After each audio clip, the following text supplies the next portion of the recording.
Gripp number 2. Ja nüüd me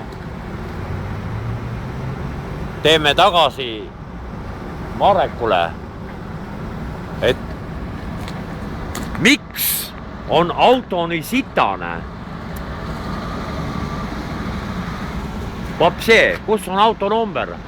Marek ongi number sellel autol. Ja no nii sitane. Number peaks olema selle koha peal. Ja tuled. No ma ei tea, kuidas niisuguse tuledega sõidetakse.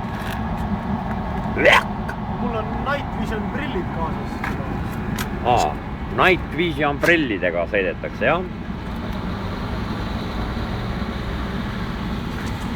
No mul on natuke puhtab.